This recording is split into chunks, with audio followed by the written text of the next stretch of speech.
गुरुर्ब्रह्मा गुरुर्विष्णु गुरुर्देवो महेश्वरः गुरुस्साक्षात् परब्रह्म तस्मै श्री गुरवे नमः।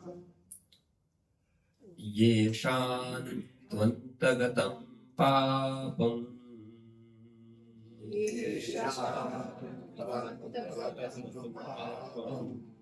जनानां पुण्यकर्मणाम्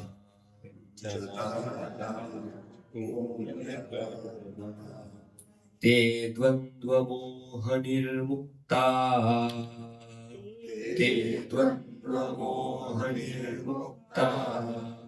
भजन्ते मां दृढव्रताः।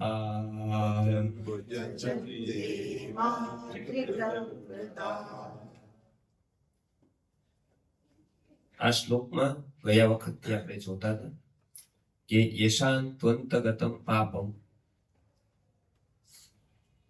જનાનામ પુણ્યકર્મણામ જનાનામ યશાંતુ અંતગતમ પાપમ, જેના પાપ સમાપ્ત થઈ ગયા છે એવા પુણ્યશાળી લોકો શું થાય છે તો કે દ્વંદ્વ મોહથી મુક્ત થાય છે. દ્વંદ્વ મોહથી મુક્ત થાય છે. ભજન્તે મામ દૃઢવ્રતાઃ, એટલે કે દ્રઢવ્રત થાય છે ભજવા. અહીંયા ભજનનો અર્થ આપણે સેવા, ભજ સેવાયામ ધાતુ છે, એનું 8 અર્થો થાય છે. એમાં અનુસરણ કરે છે. ગીતામાં ભગવાને કીધું કે મમ વર્તમાન અનુવર્તન્તે મનુષ્યા પાર્થ સર્વશ, કે મને અનુસરે છે. તો અનુસરવા માટે કઈ યોગ્યતા જોઈએ? કોઈનું અનુસરણ કરવું હોય તો કે જેટલા ઉત્તમ વ્યક્તિનું અનુસરણ કરવું હોય એટલી ઉત્તમ યોગ્યતા આપણા, નકર આપણે અનુસરણ ન કરી શકીએ.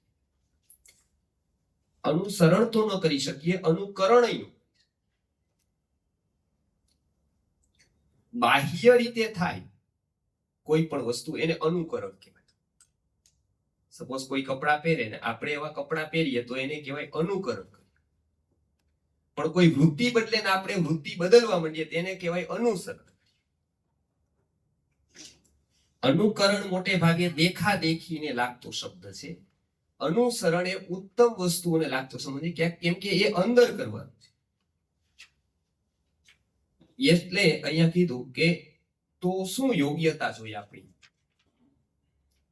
તો એમાં કીધું કે સૌથી પ્રથમ યોગ્યતા એવી કે પાપ મુક્ત જીવન. સૌથી પ્રથમ વાત કે ભાઈ પાપ શું? તો કે જે કલુષિત કરે છે એ પાપ છે, જે આપણને જડતા તરફ લઈ છે. યોગ દર્શનમાં એવું કીધું કે જે વૃત્તિઓ તમને જડતા તરફ લઈ જાય એ બધી વૃત્તિઓ પાપ છે. ચેતન તરફ લઈ જાય એ બધી વૃત્તિઓ પુણ્ય છે.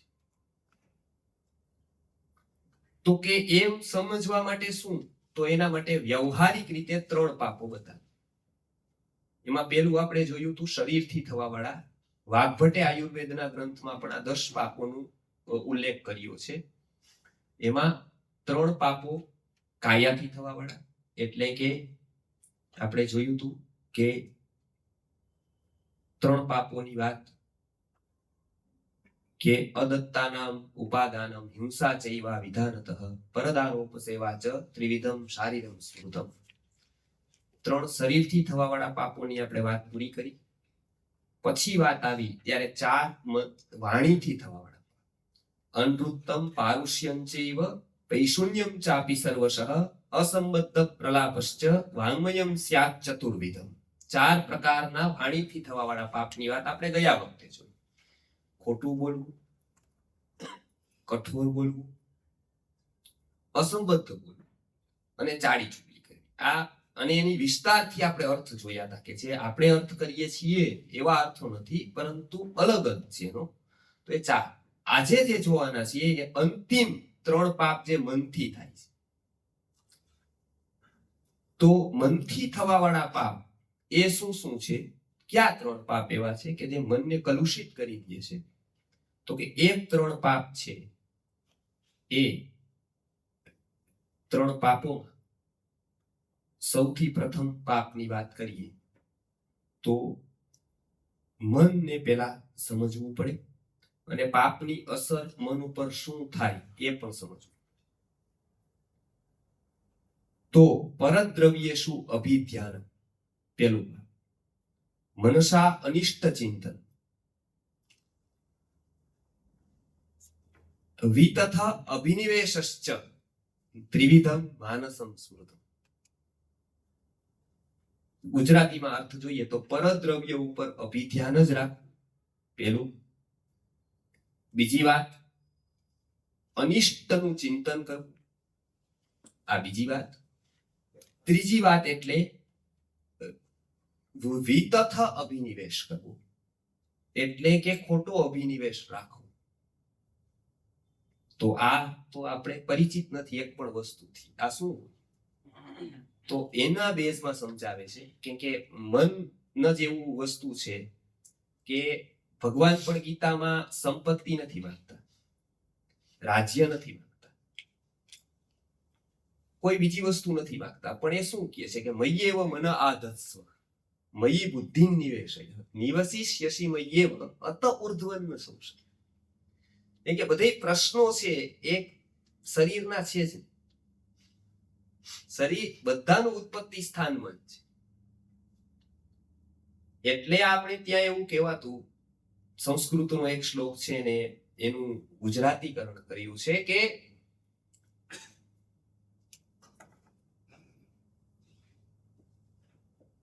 જેટલું પણ બાકી બધી સમસ્યાઓ છે એનું કદાચ નિરાકરણ છે, પણ મનની જે સમસ્યા છે એનું નિરાકરણ અઘરામાં અઘરું છે. ઘર બાળ્યા બીજા થશે વન બાળ્યા ઓલાય, પણ મન સળગ્યા તે ઠારતા સાત સમંદર સુકાય. કે ઘર બળે તો બીજું થઈ જાય, વન બળે તો બીજા વનો ઉગાડી શકાય ફાસ્ટ રીતે, પણ મન એકવાર બળી ગયું પછી એને ઓલવતા સાત સમંદર સુકાઈ જાય તો પણ મનને કઈ ન કરી શકે. એટલે હંમેશા ભારતીય સંસ્કૃતિએ મનનું મહત્વ આપ્યું છે. જે કામ કરવાનું છે એને ત્યાં જ હથોડી મારવાનું કીધું છે, મન ઉપર જ. કેમ કે ત્યાંથી મશીન સરખું થયું તો એવરગ્રીન છે, ત્યાંથી પૂરું થયું તો કઈ ઉપાય જ નથી બીજા.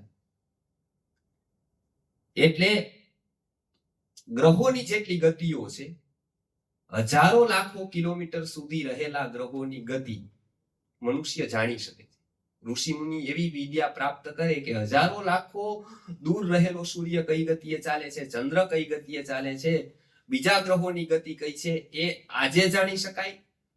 100 વર્ષ પછી પણ એની ગતિ કેવી હશે એ આજે કહી શકાય. અને બરાબર 100 વર્ષ પછી એવી જ ગતિ હોય, તે જ દિવસે એ જ સેકન્ડે ગ્રહણ હોય. એ ગતિ આજે કહી દીધી, 100 વર્ષ સુધીની ગતિ આજે માપી શકાય. પરગ્રહ બીજા ગ્રહોમાં રહેલા જે ઉપગ્રહો છે એની ગતિ અહીંથી કહી શકાય, અત્યારની નહીં, 100 વર્ષ પછીની કહી શકાય.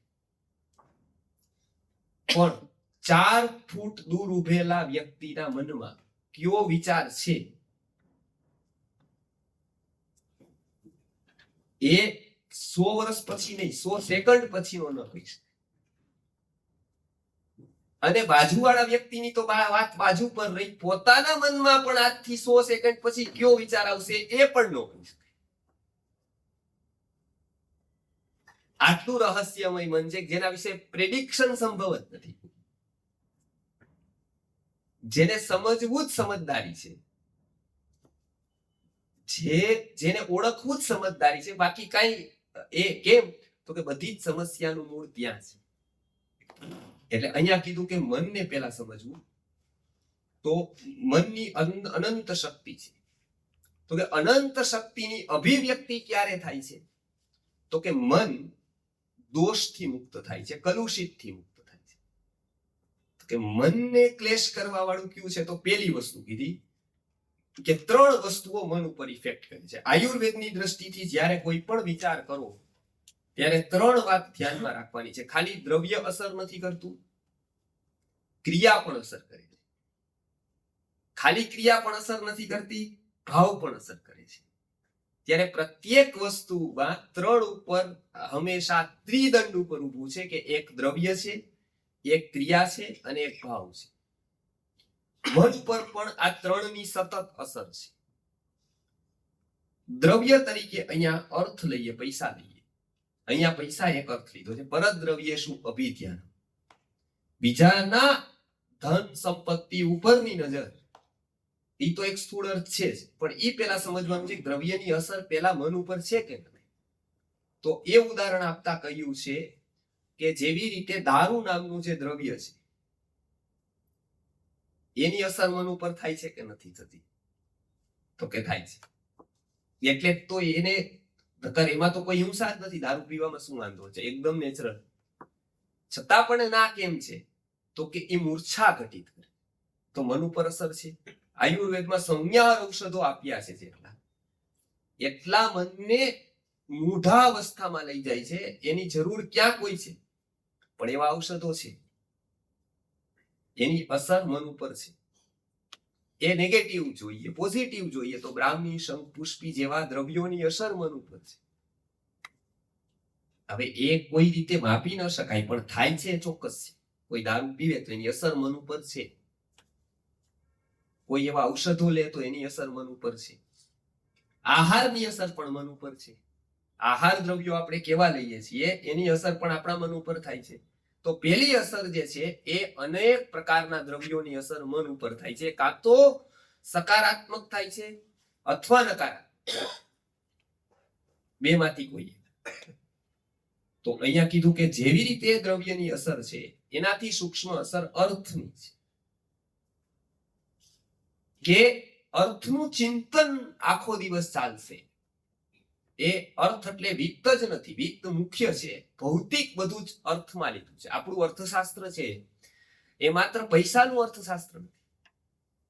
અત્યારનું જે અર્થશાસ્ત્ર છે, ઇકોનોમિક્સ છે, એ એવું કહે છે કે જેનું વિનિયોગ મૂલ્ય છે, જેનો વિનિયોગ કરી શકાય છે, એ અર્થ છે. જેનો વિનિયોગ થઈ શકે. સપોઝ સંપત્તિ છે, જેમ પૈસા, બુક છે, તો સામાન્ય બુક વિનિયોગ ન થઈ શકે, પણ કોઈ વિશેષ બુક, એન્ટિક પીસ છે, તો એનો વિનિયોગ થાય. એટલે એસેટમાં.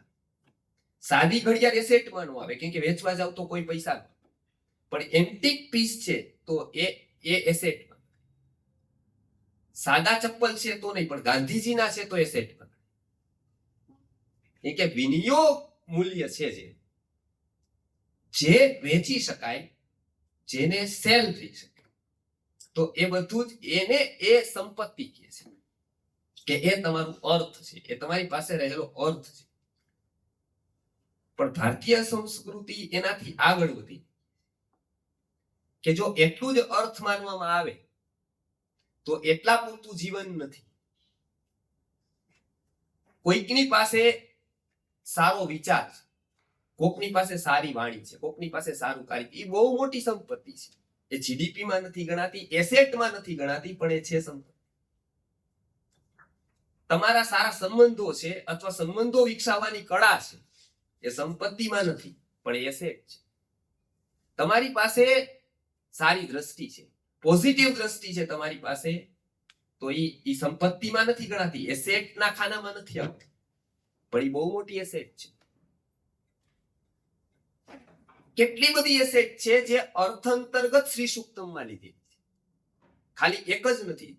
ઘરમાં સારું સ્વાસ્થ્ય હોવું, સુનુ સચ્ચરિતા સતી પ્રિયતમા સ્વામી પ્રસાદોન્મુખ સ્નિગ્ધમ મિત્રમ વંચક પરિજનો નિક્લેશલેશમ મનઃ આકારો રુચિર સ્થિરશ્ચ વિભવો વિદ્યાવદાતમ મુખમ હૃષ્ટે કષ્ટપહારિણી હરો સંપ્રાપ્યતે દેહિના. આ 9 વસ્તુ ઉત્તમોત્તમ પુણ્યનો ઉદય હોય ત્યારે વ્યક્તિને પ્રાપ્ત થતી હોય છે. એમાં પહેલું કીધું એક સુનુ સચ્ચરિતા, સન્માર્ગે રહેવા વાળી સંતતિ. આ પેલા પુણ્યના ઉદયનું લક્ષણ છે. આ બહુ મોટી એસેટ છે. અને જો આ એસેટ નથી તો બાકી કોઈ એસેટની કોઈ કિંમત નથી.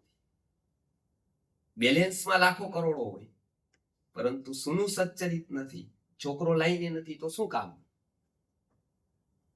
સતી પ્રિયતમા નથી તો એ શું કામ?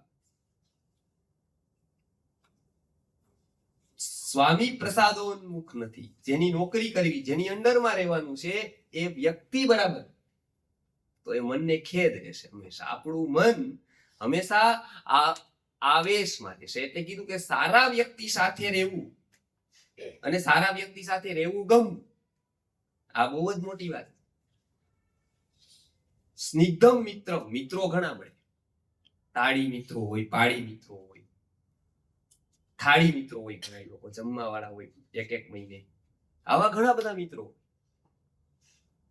પણ જેમાં સુખ દુઃખ પામીએ, જે કોઈ એવી જગ્યા હોય જ્યાં આપણે આપણી વાતને રાખી શકીએ. કે પૈસા રાખવાના ઠેકાણા ઘણા બધા છે, સુરક્ષિત બેંક છે, બીજા બધા છે કે જે પૈસા જ્યાં રાખી શકાય. વાત રાખી શકાય એવા ઠેકાણા બહુ ઓછા છે.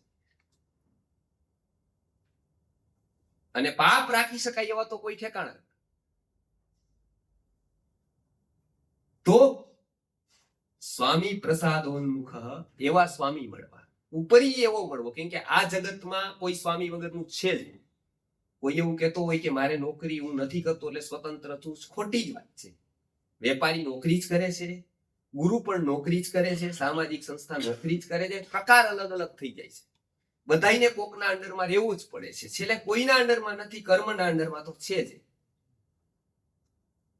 આ જે દિવસથી ગણિત આવડે તે દિવસથી ખબર પડે નમ્રતાનો બહુ મોટો ગુણ જે વિકાસની શીડીમાં આગળ લઈ જાય છે. એ નમ્રતાના ગુણનો વિકાસ થવાની તે દિવસથી શરૂઆત થાય. મારા ઉપર કોક છે, આ શિક્ષણ જ વ્યક્તિને નમ્ર કરી. નકર એવું લાગ્યા રાખે મારી ઉપર કોઈ, no one can teach me anything.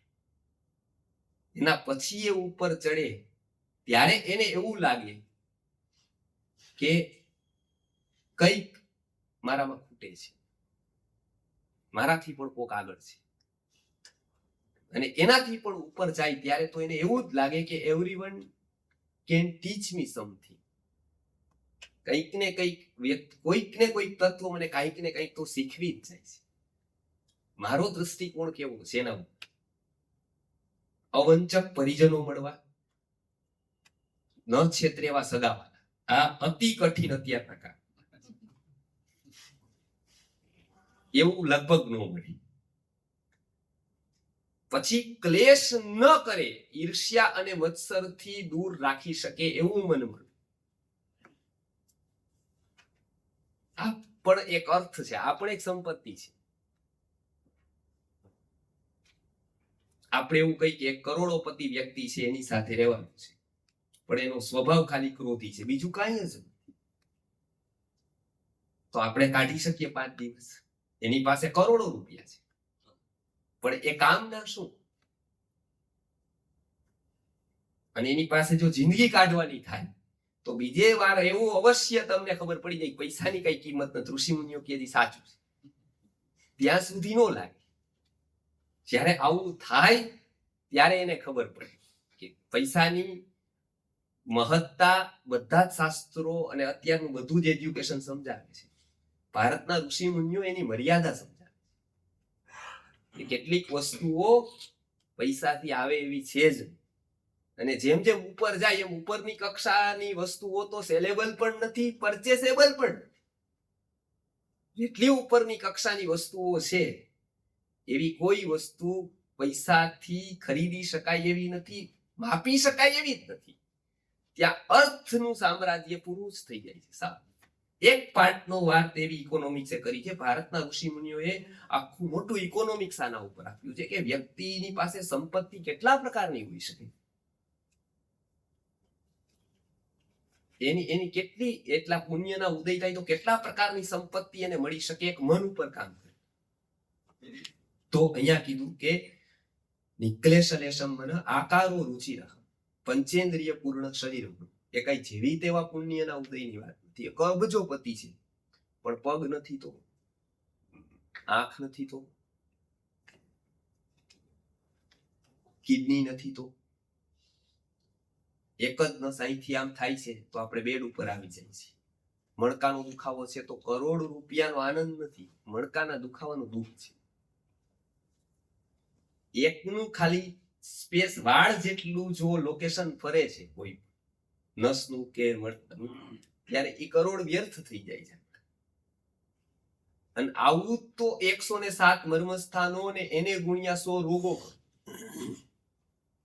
તો 10,000 તો એવી જ રીતના રોગો છે જે સ્થૂળતાથી થાય મર્મસ્થાનોની આસપાસ. આમાંથી એકાદો પણ આવ્યો તો વ્યર્થ લાગે છે. એટલે આકાર રુચિર મળો, સ્થિર વૈભવની પ્રાપ્તિ થવી, કે જે માનસિક વૈભવ છે, જે સ્થિર છે, વિચારોની સ્થિરતા છે, જેની લાંબા સમય સુધી જે તપ કરી શકે છે, લાંબા સમય સુધી જે એક વિચાર ઉપર રહી શકે છે, અને કદાચ એ વિચાર ઉપર એ જીવી શકે છે, મરવું પડે તે વિચાર ઉપર મરી પડશે. આવું વિચારનું દ્રઢપણું. અને છેલ્લે એવું કે છે કે ભર્તૃહરિજી કે વિદ્યાવદાતમ મુખમ, આદિ નામ કર્મના ઉદયથી મળવા વાળી વાણી મળવી એ વિદ્યાવદાતમ મુખમ. એ તે આ બધી જ વસ્તુઓ ક્યારે થાય કે પુણ્યનો ઉદય, કષ્ટપહારિણી હરો સંપ્રાપ્ય તે દે. એટલે આ આખું અર્થશાસ્ત્ર સમજાવ્યું છે. આપણે ત્યાં ખાલી પૈસા જ સંપત્તિ નથી, આ બધી જ વસ્તુ સંપત્તિ છે, વેચી નથી શકાતી, પણ એનાથી ઘણું બધું મેળવી શકાય છે. એટલે આ એક વ્યાપક દ્રષ્ટિકોણ છે. ત્યારે અહીંયા કીધું કે પરદ્રવ્ય શું અભિધ્યાન, તો દ્રવ્યની અસર એક તો સ્થૂળ રૂપે છે, એક સૂક્ષ્મ રૂપે પણ છે. જ્યારે વ્યક્તિ આ દ્રવ્યનો વિચાર કરે છે ત્યારે એનું ચિંતન ભૌતિકતાથી ઉપર ગયું કે નહીં એ વિચાર છે. ભૌતિકતાથી ઉપર નથી ગયું તો એ વ્યક્તિ સામાન્ય કક્ષાનો છે. ભૌતિકતાથી ઉપર ઉઠ્યો છે એ વ્યક્તિ વિશેષ છે. ભલે એની પાસે એવોર્ડ્સ નથી, એની પાસે કાર નથી, સરકાર નથી, કઈ જ, પણ એ વિશેષ વ્યક્તિત્વ છે, કેમ કે એ ભૌતિકતાથી ઉપર છે. કે ભૌતિકતાની અસર હંમેશા મન જો ભૌતિક ભૌતિક ભૌતિક ચિંતન કરે છે તો શું થાય છે, તો કે મનની એ રીધમ ભૌતિકતામાં ગોઠવાય છે આખી. પછી એ વિચાર જ નથી કરી શકતો. સામ્રાજ્ય આખા જગતમાં ફેલાવી શકાય, પરંતુ ભોગ સીમિત છે. ઉદાહરણ આપ્યું કે પથારી આપણે 500 રાખી શકીએ, સુવા માટે કેટલી કામની, તો કે એક, બહુ તો 2. પછી દામચિયો આખો હોય ને એની ઉપર આપણે સુઈ જાય તો ઊંઘ કદાચ નીચે વધારે આવે, ઉપર કદાચ 500 ગાડલા હોય ને એની ઉપર આપણે સુતા હોય તો ઊંઘ ન આવે. રામાયણમાં ઓલા લંકામાં બેઠા હનુમાનજી કોની ઉપર હતું એના જેવું ઊંચું આખું. સામ્રાજ્ય કેટલું બધું કરી શકાય, પણ ભોગ તો સીમિત જ રહેવાનું છે. કુદરતે ભોગની સીમિતતા જ રાખી છે.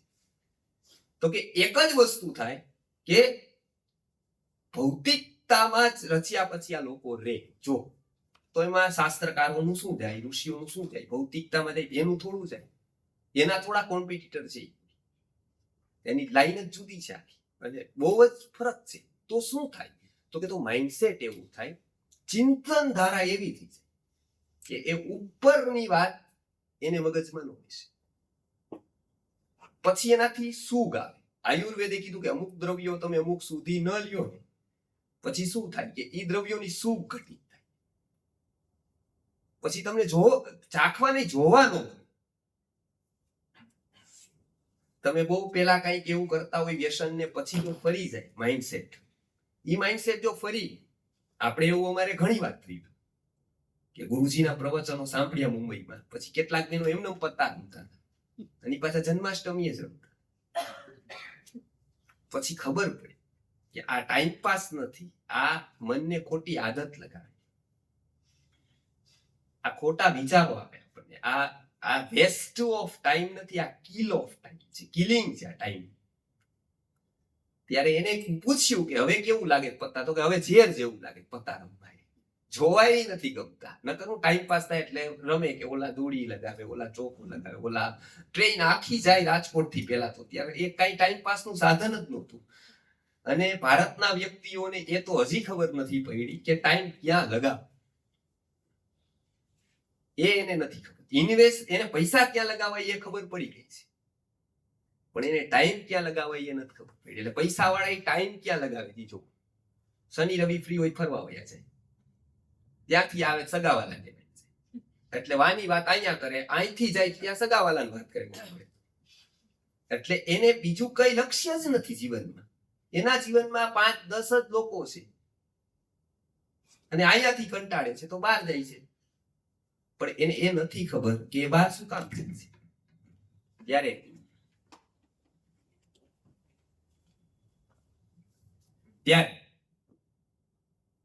આ એક સમજવા જેવી વાત છે કે ચિંતન થાય, એનું મન ઉપર અસર થાય છે. તો દ્રવ્યની અસર આપણે જોઈએ, દ્રવ્યની સૂક્ષ્મ અસર પણ દ્રવ્યની થાય છે. પૈસા ક્યાંથી આવે છે એની પણ અસર થાય છે. સંપત્તિ એને સારી ગણેલી છે. ધર્મનો ભાગ નીકળે છે 10મો, એવું કીધું કે સત્કાર્ય વપરાય છે. એના પછી જે સંપત્તિ છે એ સર્વશ્રેષ્ઠ સંપત્તિ છે. એ દ્રવ્યની બહુ ઇફેક્ટ છે. એ શુદ્ધિકરણ થાય છે એનાથી. એટલે પ્રતિગૃહે અષ્ટમાંશમ વણિક્લાભ ચતુષ્ટયમ કૃષતો વિંશતે ચાપી દદતો નાસ્તિ પાતકમ. કોને કેટલો રોલ ભજવવાનો એ લખેલું છે. પ્રતિગૃહે અષ્ટમાંશમ તો 8મો ભાગ જે પ્રતિગ્રહ કરે છે, સેલેરી લે છે. વણિક્લાભ ચતુષ્ટયમ એનો 10%, 15%. પછી તો કે કૃષતે વિંશતે ચાપી, 20મો છે કૃષિકાર, કે ઘણું બધું તો કરે છે. એનાથી કેટલા બધા જીવો એમ જ થાય છે, એટલે એને 20મો કીધું છે. પણ છે ખરા દદતો નાસ્તિ પાતકમ. એને દ્રવ્ય કાઢવાનું છે, એને દેવ દ્રવ્ય એવી સંજ્ઞા આપે છે. એ દેવ દ્રવ્યનો ઉપભોગ પોતે કરે છે અથવા તો પોતાના સ્વાર્થ માટે વાપરે છે, ત્યારે એ વિચાર કલુષિત થઈ જાય છે. એટલે આને કહેવાય છે પરદ્રવ્ય. એટલે કે એક તો બીજાનું, એક પરમાર્થનું દ્રવ્ય છે. એટલે વ્યક્તિની અહીંયા અર્થ સૂચિતા બહુ મહત્વની છે. આ પેલી વસ્તુ. એટલે આપણા ઘરનું અર્થશાસ્ત્ર પણ કેવું છે, અર્થનું મેનેજમેન્ટ કેવું છે. કોઈ વ્યસનમાં નથી જતા, પૈસા જુગારમાં નથી જતા, ધર્મમાં જાય જ છે. અને જો ન જતા હોય તો બાળકને બીજું કઈ ન કરાવો. ખેડૂત સાચો કોણ છે? તો કે ભાઈ બાળકને ખાતા શીખડાવે, તો કે તો બધા શીખડાવે છે. દાણા ખાતા તો બધા શીખડાવે છે. તો ખેડૂત કોને કહેવાય સાચો? તો કે ખેડૂત સાચો એ છે કે જે બાળકને વાવતા શીખવે છે. ખાતા તો આખું જગત શીખવે છે. વાવતા કોણ શીખવે છે? તો કે વાવતા ખેડૂત. અને વાવતા શીખે છે એટલે જ આખું જગત જમી શકે છે. કોક વાવતા શીખે છે. વાવવાની પ્રક્રિયા ખેડૂત બાળકને પહેલે દિવસથી શીખવે છે કે આ જમીનમાં નાખ્યું એ વેસ્ટ નથી. 3 મહિના રાહ જોવાની, 4 મહિના, પણ એ વેસ્ટ નથી. એ કોઈ દેખાતું નથી, બોર્ડ નથી લાગતા કે આ 10 ઘઉં નાખી દીધા કે 15 ઘઉં નાખી દીધા, બોર્ડ નથી લાગતા, તકતીઓ નથી મારતા. બાજરો વાવી દીધો હોય, બહુ મોટો ઉપકાર કર્યો, એવું નથી કરતા. કેમ? તો કે એના મનમાં છે કે અમે વાવ્યું છે.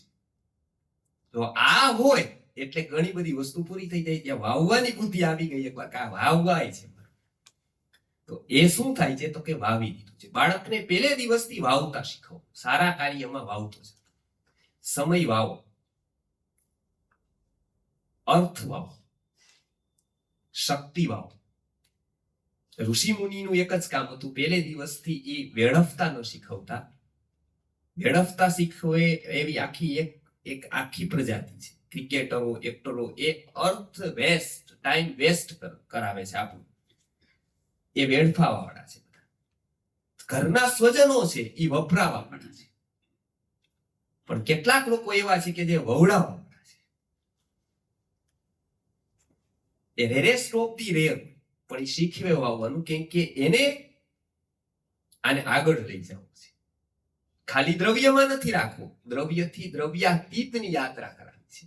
મદન મોહન માલવીયજી બનારસ હિન્દુ વિશ્વ બનારસ હિન્દુ વિશ્વવિદ્યાલયની સ્થાપના કરી, બહુ મોટી યુનિવર્સિટી છે, ત્યારે બધી જગ્યાએ ફાળો કરવા ગયા કે મારે વિશ્વ હિન્દુ એવી યુનિવર્સિટી બનાવી છે કે જેમાં આ બધું ભણાવે. એટલે એનો નિયમ હતો. અને કેવું એનું પેલું કે અમે પણ વિદ્યાર્થીઓ હતા ત્યારે બધું સાંભળતા નાના. કાશીરાજે એવું કીધું કે પેલું જ કાશીરાજ પાસે ગયા. કાશીરાજ પાસે ગયા એટલે કાશીરાજે પૂછ્યું કે તમારે કેટલી જમીન જોઈએ? તો કે એ મને નથી ખબર, મેં ક્યારેય બનાવેલી નથી, મને ખબર નથી કેટલી જોઈએ. એટલે કે તો હું શું કરવું? કે એ મને નથી ખબર, જેવું તમને સૂઝે એવું. હું તો તમારાથી શરૂઆત કરું છું, કેમ કે જમીન હશે તો આગળ કોક પાસે જઈશ. પેલા જે લોકો હશે એ પેલું પૂછશે જમીન ક્યાં છે, એટલે તમારી પાસે હું પેલો આવ્યો છું.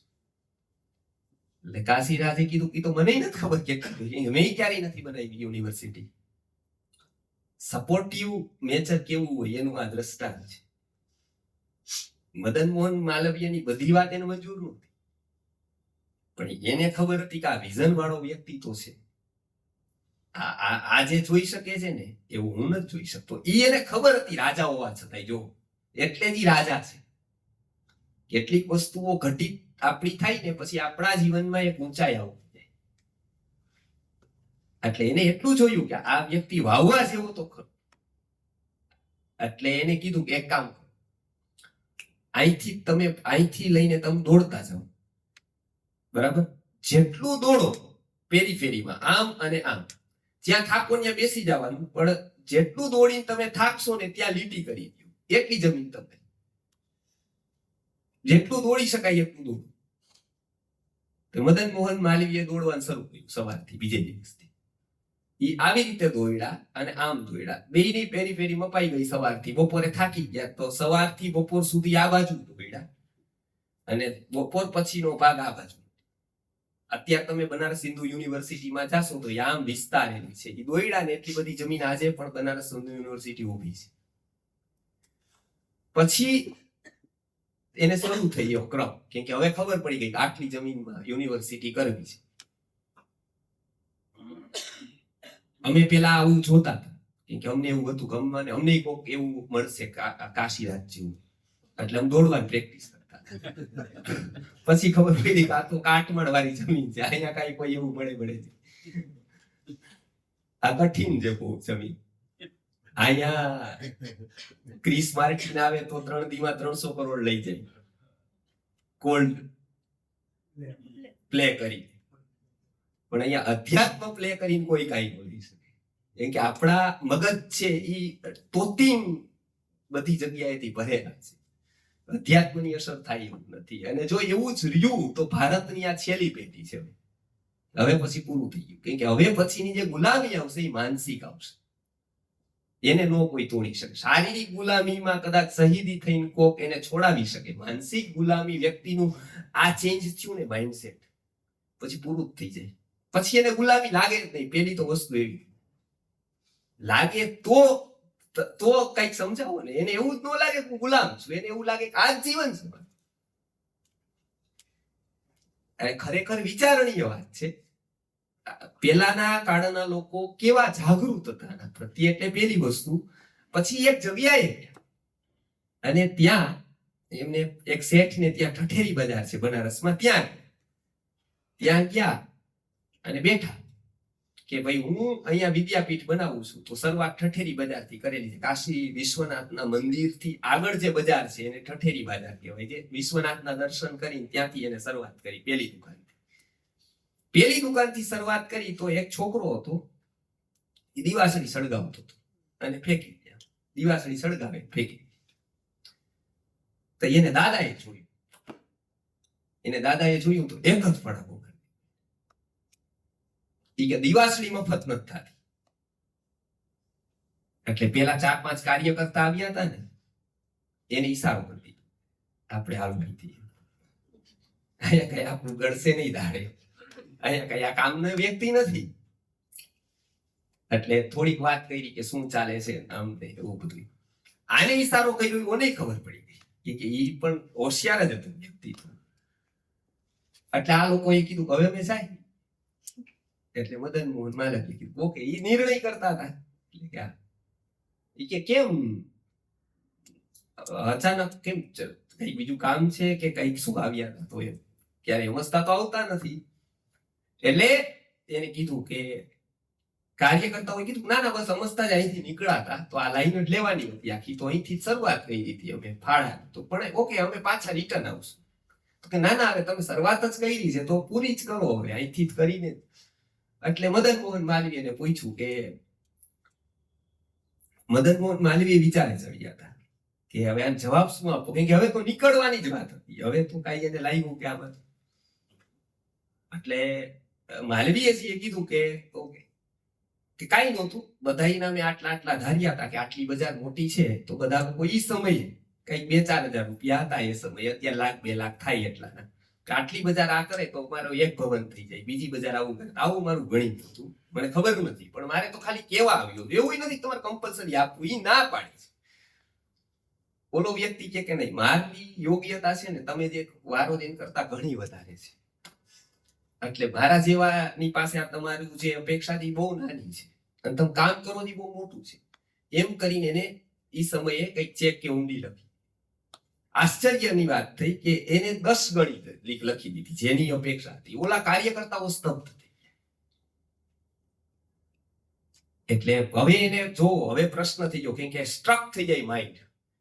બે વિરોધી વાતો વ્યક્તિ જોવે, એક ને બીજી બે વિરોધમાં આવે ને, એ વિરોધી હોય નહીં, એ બે છેડાની વાત. ક્યારેક આ છેડો પણ કેવો પડે, ઓલો છેડો પણ કેવો પડે, પણ બે છેડાની વાત વ્યક્તિ અહીંયાથી માપી ન શકે. આ બે વિરોધી વાત થઈ. એટલે આને ખબર પડી ગઈ કે આને મને ખોટી રીતે લીધો છે. એટલે એને કીધું કે જો આવી રીતે દિવાસળી બગાડે તો એને બગાડવાની આદત પડી જાય, અને જો એ આદત પડી જાય ને તો મોટો થઈને તમારા જેવા લોકો કઈ આપી ન શકે. મારે આપતો કરવો છે, એટલા માટે બગાડતો બંધ કરવો પડે. હું ખોટી દિવાસળી નો જાવી દઉં, પણ સાચી રીતો તો હું પાછો જ ન પડું. મદન મોહન માલવીય લખે છે કે હું ઘણું બધું તો યુનિવર્સિટીમાંથી શીખો, પણ આ વેપારી પાસેથી જે મને મળ્યું ને એ કઈ યુનિવર્સિટી પાસેથી ન. કે એક તરફ આવું, એક તરફ આવું, એક તરફ દિવાસળીનો હિસાબ કરે છે ને એક તરફ આટલું બધું આપે. એટલે એને કીધું કે વ્યર્થ નથી જવા. આ દ્રવ્યની મહત્તા છે, સ્વદ્રવ્યની મહત્તા છે, કે એનો વિનિયોગ ક્યાં છે. બાળકોને પણ એ જ શીખવવાનું છે કે વિનિયોગ ક્યાં કરો. અમે ગુરુકુલમાં કંઈક મળતું તો પુસ્તક લઈ આવતા, બાળકને એ આદત પડતી. આજ પણ એ શીખે છે તો એ આદત પડે છે. એને ક્યાં વાપરવું એ પણ એક બહુ મોટી વસ્તુ છે, કે વ્યક્તિ ક્યાં વાપરે છે ને એના ઉપરથી જ એ વ્યક્તિત્વ અને એનું ચારિત્ર નક્કી થઈ જાય છે, કે એનું કન્ઝમ્પશન કેટલું અને એનો વ્યય કઈ જગ્યાએ. આ છે પરદ્રવ્ય. એટલે કે દ્રવ્યનું ઉત્તમ નિયોજન કરે તો મન ગતિ તરફ, સદગતિ તરફ આગળ વધે છે. નંબર 2 ઉપર આવે છે. આનાથી પરદ્રવ્યથી મુક્ત થાય છે વ્યક્તિ. કર્મની સત્તા ઉપર વિશ્વાસ આવે છે ત્યારે આ પરદ્રવ્યનું અભિધ્યાન છે, ભૌતિકતા છે, એનાથી થોડુંક ઉપર ઉઠે છે. પર એટલે કે એક તો સ્વદ્રવ્ય એટલે કે પોતાના ભોગની સામગ્રી, અને પરદ્રવ્ય એટલે કે બીજાના ભોગની સામગ્રી ઉપરથી એ અભિધ્યાન નથી કરતો ને આગળ જતા ભૌતિકતાથી જ ઉપર ઉઠતો જાય છે. આ પરદ્રવ્ય શું અભિધ્યાન છે, તો એનાથી મુક્ત કરવું. પછી બીજું શું છે તો કે મનસા અનિષ્ટ ચિંતન. મન પેલા તો દ્રવ્યની અસર છે, પછી તો કે ક્રિયાની અસર છે. તો કે કઈ ક્રિયાની અસર છે તો કે ચિંતન નામના ક્રિયાની અસર છે. આપણે વિચારો સતત કરીએ છીએ, એ એક પ્રકારની ક્રિયા છે, શારીરિક ક્રિયા છે. એમ ચિંતન પણ એક ક્રિયા છે. એટલે ચિંતન આપણે કરીએ ને તો પણ આપણે થાકી. એટલે આપણે એવું કહેવાય આયુર્વેદમાં કે વિચારા રક્ત ભક્ષકા. વિચાર બહુ કરે ને વ્યક્તિ એટલું એનું રક્ત બળી જાય. વિચારા રક્ત ભક્ષકા. બહુ વિચારક વ્યક્તિ હોય ને તો એનું કન્ઝમ્પશન ખૂબ થાય. અમારે ત્યાં ઘણા લોકો કે કામ શું હોય, કામ બહાર બધું કરે તો કામ બહુ દેખાય. આપણે માનો કે 1000 ભિખારીને જમાડી આવીએ, ફોટા પાડીને દેખાડી. પણ 1000 વિચાર વાવી જાય તો ફોટા બતાવવા કોને? મનના તો પડે નહીં કાંઈ. કેટલું લીધું કેટલું નહીં, ટ્રાયલ એને જ કરવાની. ઓમાં બધામાં ગેરંટી રહી છે. કોઈ એવું કહી શકે કે તમે 3 વર્ષમાં ગેરંટીથી જાણવા ઉગે, પણ 300 વર્ષે વિચાર ઉગે એની કોઈ ગેરંટી ન ઉગી. નોય ઉગે, મોટે ભાગે નો જ ઉગી. પણ ઈ એકાદામાં ઉગી જાય. ઈ મનુષ્યાણામ સહસ્રેષુ કશ્ચિત યતતિ, સહસ્રેષુમાં એકાદો મળે એના માટે જ 1000 ને મળવાનું. ઈ કઈ 1000 માં તો ઉગવાનું નથી, પણ ઈ મળશે, ઈ હજારોમાં લાખોમાં મળશે. ઈ એકને ગોતવા માટે લાખોને મળવાનું. ઈ ગોતવાનો એકને જોઈએ એમાંથી. બાકી તો બધા ઉપર જે થતું જાય ઈ થાય. ગંગા વહે કોક માટે, પછી કિનારા વાળા બધા એના માટે ખેતી કરી ઈ બરાબર. પણ ઈ ગંગા સાગર માટે જ વહે, એને તો સાગરે જ પહોંચવાનું હોય. પછી વચ્ચે પાઇપલાઇન નાખીને પાણી લઈ લે ઘણા, પણ એને પહોંચવાનું ગંતવ્ય ગંગા સાગર પર છે. તો ચિંતનની અસર આપણા મન ઉપર થાય. ઈષ્ટ એટલે આત્મા. જે ઈષ્ટ એટલે કે પ્રાપ્તવ્ય છે એ આત્મા છે. અનિષ્ટ એટલે કે આત્મા, પરમાત્મા અથવા વ્યવસ્થાથી વિપરીત વાત બધી જેટલી છે, જે આપણને જુદા અથવા તો વિપરીત ડાયરેક્શનમાં લઈ જાય છે, એ બધું અનિષ્ટ કહેવાય છે. એને કીધું કે અનિષ્ટ ચિંતનમ. બીજું, મનસા અનિષ્ટ ચિંતનમ. અનિષ્ટનું ચિંતન કરવું એટલે મનને એવી ચિંતન કરવાની આદત પાડે. એ બીજું ભાગ છે. આજે આપણે આપણી થોટ પ્રોસેસ, આપણું ચિંતન શેના માટે થાય છે? સવારથી સાંજ સુધી કયું ચિંતન આપણે કરીએ છીએ? ઓને શું કર્યું, ઓને શું કર્યું, ઓનું શું ચાલે છે, ઓનું શું ચાલે છે, આજથી આટલું શું થશે, પછી શું થશે. ભૌતિકતા સિવાય, શરીર સિવાય, સંબંધો સિવાય, વ્યવહારો સિવાય, અર્થ અને કામ સિવાય, આ બે ઉપર ચિંતન છે. કાં તો અર્થનું છે અને કાં કામનું છે. કામ એટલે સંબંધો, વ્યવહાર હોય, બધું કામમાં આવે. અને કાં અર્થનું છે એટલે કે વ્યવહાર, ધંધાનું છે. આ બે સિવાય ત્રીજું ચિંતન નથી. તો એ અનિષ્ટ છે. એનાથી ઉપરનું કેવું કર્યું? ઈષ્ટ કહેવાય એવું. તો એનાથી પરિણામ કેવું આવે? તો કે એનાથી ચિંતન ધારામાં સારું ચિંતન કરવાની ક્ષમતા મન ગુમાવી દેશે. શરીરને તમે આખી જિંદગી મમરા કેવું કઈ ખવડાવો, હલકું હલકું હલકું હલકું, પછી શરીરની કેપેસિટી જઠરાગ્નિની પૂરી થઈ જાય, લાડવો નો પચાવી શકે, પછી પૂરું થઈ જાય. કેમ કે એને સારું દીધું જ નહીં, ક્યારે ભારે ખોરાક આપ્યો જ નહીં, તો એની ક્ષમતા ગુમાવાય છે. મન આવું ન. એટલે અત્યારે જો હાસ્યનો કાર્યક્રમ આપણે અહીંયા ગોઠવીએ તો કેટલી સંખ્યા થઈ જાય. કથાનો રડવાનો કાર્યક્રમ ગોઠવીએ તોય કેટલી સંખ્યા થઈ જાય. બરાબર? બેયમાં જાગવાનું નથી, એકમાં રડવાનું છે. એ સુતા સુતા થાય, કે ઉઠીને પણ કઈ ફેર નથી. રામ વયા ગયા વનમાં, એનું આખું ચાલે. ઓલાઓને છોડીને વયા ગયા, ઓલાઓને છોડીને વયા ગયા, ઓલા વિદાય આપવા આવ્યા, તો રામની વિદાય થઈ જાય, રામ વનમાં વયા જાય. આપણે રડી પણ નહીં, પિક્ચર જોઈ લઈ, બરાબર, રામાયણ પૂરી કરી લે. પણ બીજા દિવસથી શું? તો કે કાંઈ હસવાનો કાર્યક્રમ કરીએ ત્યારે હું ગોઠવી હોલ ભરાઈ જાય, બધા ખડખડાટ હશે 3 કલાક. કાલ્પનિક જોક્સ આવે કે ઓલા બાસીએ ઓલું કીધું, ઓલા ઓનિયા ફરવા ગયા, એમાં આવું થયું, એમાં આવું થયું, એમાં બધોય ભરાઈ જાય. 3 કલાક સુધીનો કાર્યક્રમ થાય, અને પાછા દર મહિને થાય, અને દર મહિને પાછા એના જ લોકો જાય, બરાબર, હસ્યા. કેટલાક લાફિંગ ક્લબમાં જાય હસવા માટે. તો અંતે શું? એનાથી શું થયું? તો કે કાંઈ. તો મનુષ્ય કેટલો વિકૃત થઈ ગયો છે કે એને હસવા માટે જરૂર પડે છે. એને આવા કેટલો અપંગ થઈ ગયો છે કે એને આવી ઘોડીઓની જરૂર પડે છે. મનોરંજન એ મનુષ્યના મસ્તિષ્કને બિલકુલ જરૂર. કોઈ પણ મનોરંજનનું સાધન નથી, એના વગર જ યોગી પરમ તત્વને પામે છે. ઋષિને બતાવો એક મનોરંજનનું સાધન એના હાથમાં હોય, એની નથી. અને ઋષિ વ્યગ્ર હોય એવો બતાવો, એક પણ. એ વ્યગ્ર નથી, અશાંત નથી. નાશાંત માનસો વાપી પ્રજ્ઞાને નૈનમ આપનુયાત. ઉપનિષદમાં કીધું છે કે અશાંત માનસની તો વાત જ નથી.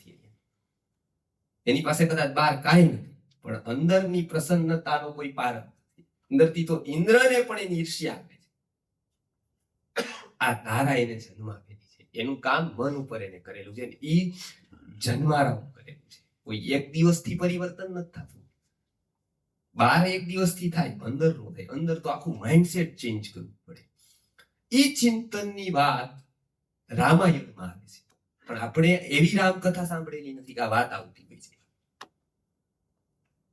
કેમ કે કથાકારની ખબર નથી કે 10th નાપાસ થઈને પછી શોધે છે કોને સીસા ઉતારવું, કોક પકડાઈ જાય 15 જણા એટલે બેસે. એની કોઈ બી ચિંતન નથી કર્યું શાસ્ત્ર.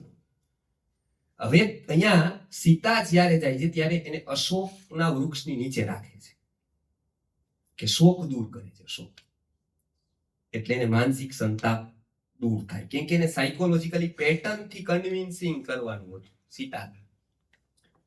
ત્યારે પેલો શોક દૂર થવો છે.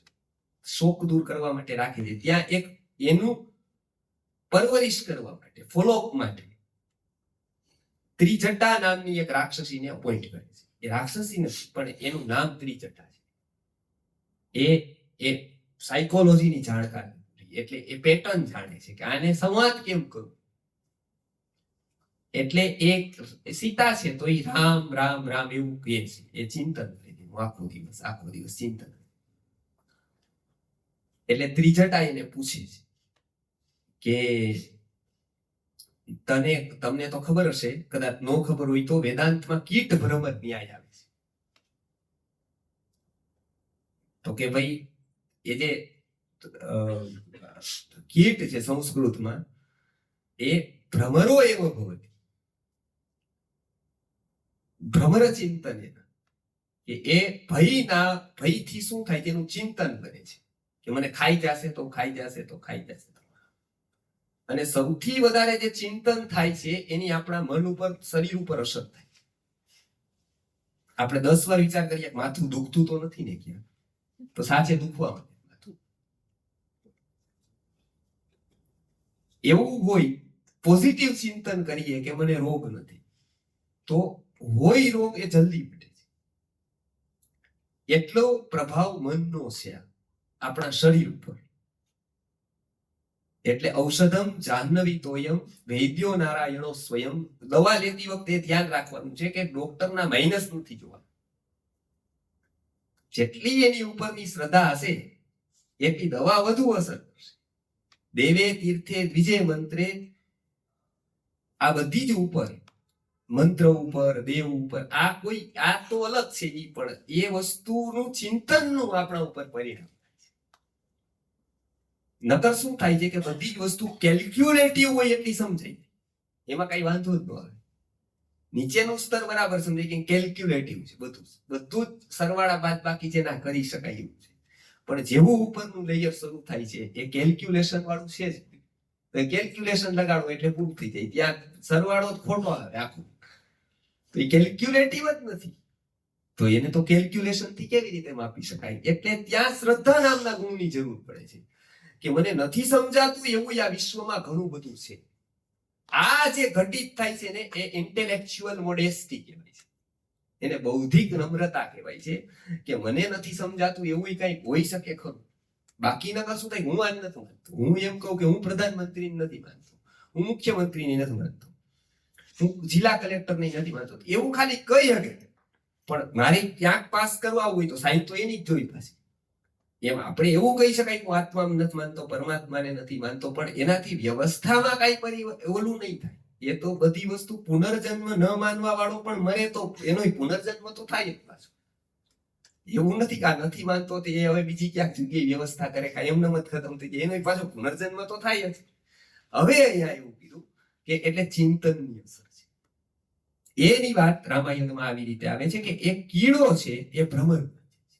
અને ઘણા લોકોએ જોયું હશે, કદાચ અનુભવ કર્યો હશે કે કીડો અત્યારના કાળે નહીં પણ પેલાના કાળે ખેડૂતો ખૂબ જોતા હતા. અલગ અલગ જગ્યાએ એ થતી હતી અને એને ભ્રમર થતી જોઈ હોય એવી ઘણા લોકો છે કે એને જોયું હોય આખી. કે પેલા તો માન્યમાં જ નહોતું હોતું. પેલા તો એવું લાગતું આવું થાય જ નહીં કોઈ દિવસ. વિજ્ઞાન આ વાત સ્વીકારતું નથી પાછું, પણ આ વાત સત્ય છે, આ થઈ જાય છે. ત્યારે એ સમજાવે છે કે સીતારામનું ચિંતન કરશે તો એ રામ થઈ જશે, તો પછી બે રામ થશે.